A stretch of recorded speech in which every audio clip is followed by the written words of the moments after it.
8 നോമ്പിന്റെ 4-ാം ദിവസം Gregory of ടൂഴ്സ് എന്ന സഭാപിതാവ് അദ്ദേഹത്തിന്റെ ദ ബുക്ക് ഓഫ് 8 മിറക്കിൾസ് എന്ന അദ്ദേഹത്തിന്റെ പുസ്തകത്തിൽ എഴുതിയിരിക്കുന്ന പരിശുദ്ധ അമ്മയുടെ മരണത്തെക്കുറിച്ചുള്ള സൂചനയുണ്ട്.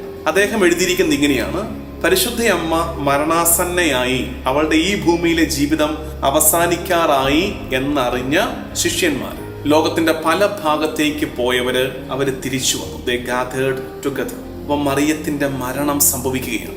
മറിയത്തിന്റെ മരണം സംഭവിച്ചപ്പോൾ ഈ ഗ്രിഗറി ഓഫ് ടൂഴ്സിന്റെ എഴുത്താണ്, മരണം സംഭവിച്ചപ്പോൾ ഈശോ ഇറങ്ങി വന്ന് മറിയത്തിന്റെ ആത്മാവിനെ സ്വീകരിച്ചു. അത് ഗബ്രിയേൽ മാലാഖയ്ക്ക് കൈമാറി ഇത് സ്വർഗത്തിലേക്ക് ഉയർത്തി. പിറ്റേ ദിവസം പുലർച്ചെ മറിയത്തിന്റെ മൃതശരീരത്തിന്റെ സംസ്കാരം നടക്കാൻ പോവാണ്. ശിഷ്യന്മാർക്ക് നല്ല ഉറപ്പാണ് ഈശോ വരും. ഇവര് ടൂമ്പൊക്കെ കല്ലറയൊക്കെ ഒരുക്കി മറിയത്തിന്റെ മൃതശരീരം കിടത്തുകയാണ്. അപ്പോൾ ഈശോ വീണ്ടും വന്നു. ഈശോ വന്ന് മേഘത്തിൽ മറിയത്തെ എടുത്തുകൊണ്ട് സ്വർഗത്തിലേക്ക് കൊണ്ടുപോയി എന്നാണ് ഗ്രിഗറി ഓഫ് ടൂഴ്സിന്റെ ഈ പുസ്തകത്തിൽ അമ്മയുടെ അവസാനത്തെ കുറിച്ച് രേഖപ്പെടുത്തിയിരിക്കുന്നത്. എന്നിട്ട് പറയുന്നു, ശരീരം കൊണ്ടുപോയിട്ട് ആത്മാവ് തലേദിവസം കൊണ്ടുപോയി, പിറ്റേ ദിവസം രാവിലെ ശരീരം കൊണ്ടുപോയി. എന്നിട്ട് ഇതിന് തമ്മിൽ കൂട്ടിച്ചേർക്കപ്പെട്ടു. എന്നിട്ട് അവൾ സ്വർഗത്തിൽ വാഴുന്നു. ഇതിനകത്ത് അത്ഭുതപ്പെടാൻ ഒന്നുമില്ല. അപ്പൊ നിങ്ങൾ അങ്ങനെയോ അതെന്താ അങ്ങനെ എന്ന് വിചാരിക്കരുത്. ഇത് പൗലോസ്ലീഹ നല്ല ദൈവശാസ്ത്രമായിട്ട് നമ്മളെ പഠിപ്പിച്ചിട്ടുണ്ട്.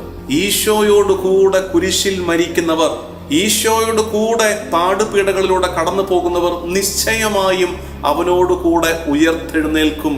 കർത്താവ് ഉയർത്തു എന്ന് വിശ്വസിക്കുന്നുണ്ടെങ്കിൽ വിശ്വസിക്കണം, മറിയത്തെ കർത്താവ് ഉയർത്തി.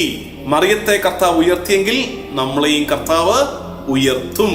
അത് ക്രിസ്ത്യാനി വിശ്വസിക്കണം. അതുകൊണ്ട് ഇന്നത്തെ സഹനങ്ങളെ കർത്താവിന്റെ കുരിശോട് ചേർത്ത് മറിയത്തെ പോലെ വെക്കണം. കർത്താവിന്റെ കുരിശോട് ചേർത്ത് സങ്കടങ്ങളെ വെച്ചാൽ അവൻ ഉയർത്തതുപോലെ നമ്മളെയും അവൻ ഉയർത്തും. നമുക്ക് പ്രാർത്ഥിക്കാം. കർത്താവേ, സഹനങ്ങൾ ഉണ്ടാകുമ്പോൾ വല്ലാണ്ട് പതറിപ്പോവുകയാണ് ഞങ്ങൾ ഈ കാലത്ത്. പലപ്പോഴും ഞങ്ങളുടെ സഹനങ്ങൾ പാഴായി പോവുകയാണ്. ഇനിയെങ്കിലും ഞങ്ങളുടെ സഹനങ്ങളെ പരിശുദ്ധ അമ്മയെ പോലെ നിന്റെ കുരിശോട് ചേർത്ത് വയ്ക്കുവാൻ പൗലോസ്ലീഹ പഠിപ്പിച്ചതുപോലെ കുരിശോട് ചേർന്ന് സഹിക്കുന്നവർ ഈശോയോട് കൂടെ ഉയർക്കുമെന്ന് ഞങ്ങളെ പഠിപ്പിച്ചതുപോലെ ഞങ്ങളിത് സംഭവിക്കുവാൻ പരിശുദ്ധ അമ്മയുടെ ശക്തിയേറിയ മാധ്യസ്ഥ്യം വഴി ഞങ്ങളുടെ മേൽ കൃപ ചൊരിയണമേ എന്ന് പ്രാർത്ഥിക്കും.